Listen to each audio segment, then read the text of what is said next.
रोली की शादी उसके माँ बाप एक आलसी लड़के से करा देते हैं। चलो, रोली की शादी हुई और हमने गंगा नहाई। और क्या, बेटियां तो होती ही हैं बोझ। हाँ, पर अब क्या चिंता, उतार तो दिया बोझ तुमने, अब वो लोग समझे। ससुराल में रोली का पति कहता है, देखो, मैं कोई काम नहीं करता, ये बात तुम्हारे मम्मी पापा को बता दी थी मैंने। अब जो किराया आता है दुकान का, उसी से घर का गुजारा करना है। कभी भूल से भी कोशिश ना करना किसी चीज की डिमांड की। क्या मम्मी पापा को पता था कि आप कोई काम नहीं करते? और क्या, बड़ा अच्छे से पता था। उन लोगों को तो तुम बोझ लगती थी, बोल रहे थे कि बस शादी कर लो और कोई मतलब नहीं है। रोली को यह सुनकर बहुत गुस्सा आता है, लेकिन करती भी तो क्या, क्योंकि वो जानती थी कि उसके माता पिता ऐसे ही हैं। जैसे तैसे रोली दिन काट रही थी। रोली को एक प्यारी सी बेटी होती है। धीरे धीरे वो बड़ी होती है और उसके साथ उसकी जरूरतें भी बढ़ती जाती हैं।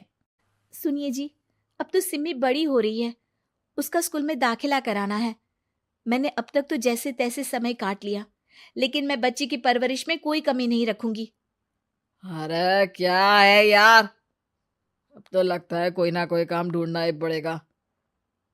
अब पति रोज काम की तलाश में जाता और बिना किसी काम के वापस आ जाता।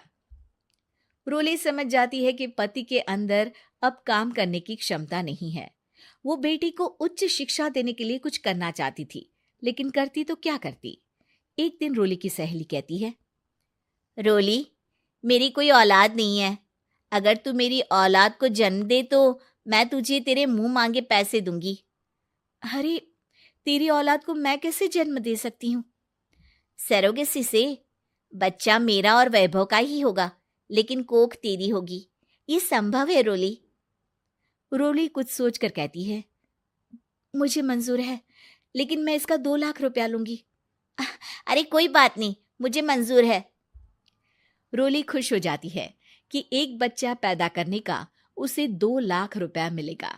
वो घर आकर पति को बताती है, वो भी खुश हो जाता है। अब क्या था, डॉक्टर के पास जाकर सहेली का बच्चा रोली की कोख में पलने लगता है। मुझे 20,000 चाहिए मेरे बेटी के एडमिशन के लिए। हाँ हाँ ठीक है, मैं उसके एडमिशन से लेकर सारे खर्चे उसके अकाउंट में डाल रही हूँ। रोली की बेटी का एडमिशन हो जाता है। रोली को लगता है कि वो अब सब कुछ ठीक कर देगी। दिन और महीने आगे बढ़ते हैं। अब एक दिन, एक बात कहूँ जी, काश इस बच्चे को मैं रख पाती। मैं अब इससे काफी जुड़ गई हूँ। अरे यार, पता नहीं किसका बच्चा है, अपने पास है ना अपनी मुन्नी। हाँ, लेकिन अब मैं भी इस बच्चे से जुड़ाव फील करने लगी हूँ। लेकिन मैं ये जानती हूँ कि ये मेरा बच्चा नहीं है। दोनों की जिंदगी ठीक चल रही थी, लेकिन कहते ना कि सुख का पल ज्यादा लंबा नहीं होता। एक दिन रोली की सहेली का फोन आता है। रोली, मुझे अब ये बच्चा नहीं चाहिए, मैं अपने पति को छोड़ रही हूँ। अरे लेकिन मुझे पैसों की जरूरत है, बच्चा तुम्हारा है, मैं क्या करूंगी? सहेली बिना कुछ बोले फोन काट देती है, फोन स्विच ऑफ कर देती है। लेकिन रोली के जीवन का तूफान यहीं नहीं रुकता। रोली, मैं इतना भार नहीं उठा सकता।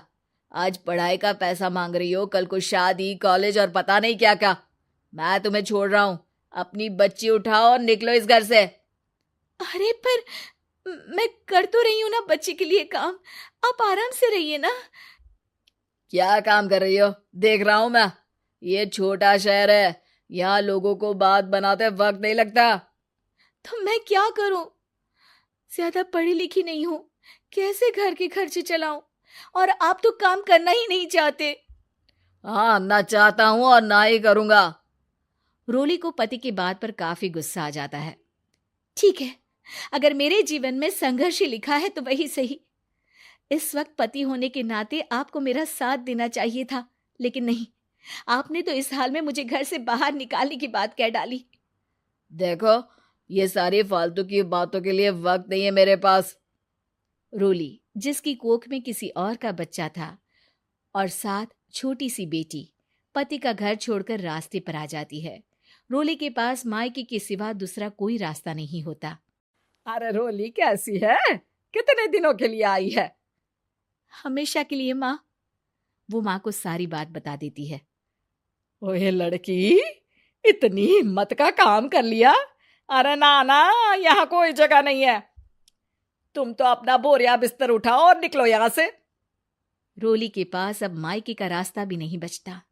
वो चुपचाप बच्ची को लेकर जा रही थी कि उसे दर्द होता है और वो डॉक्टर के पास चली जाती है और फिर वहां वो एक प्यारे से बेटे को जन्म देती है। कितना प्यारा है, कितने अभागे हैं इसके माँ बाप जो इसके पैदा होने पर भी नहीं है। तभी वहां डॉक्टर आ जाती है। रोली, बच्चे के पिता तुमसे मिलना चाहते हैं। आपका बहुत बहुत शुक्रिया। मैं इस बच्चे को पालूंगा, भले ही इसकी माँ ने इसे छोड़ दिया हो, पर मैं अपनी जिम्मेदारी निभाऊंगा। तो क्या आप मुझे इसके पैदा करने के लिए जिन पैसों की बात हुई थी वो भी देंगे? हाँ, और साथ ही आप चाहें तो मेरे घर में रहकर मेरे बच्चे की देखभाल भी कर सकती हैं। मैं उसके लिए आपको सैलरी दे दिया करूंगा। रोली को लगता है कि जैसे भगवान ने उसके लिए सुकून का रास्ता खोल दिया। वो अब मुकेश के साथ उसके घर चली जाती है, जहां रहकर वो उस बच्चे की देखरेख करती है। अब मुकेश के घर को रोली अच्छे से संभाल लेती है। उसके लिए खाना बनाने से लेकर बच्चों की देखभाल और घर की देखरेख। धीरे धीरे मुकेश को रोली से प्यार हो जाता है। रोली, तुम्हारी बेटी और मेरा बेटा बिल्कुल भाई बहन की तरह साथ रहते हैं।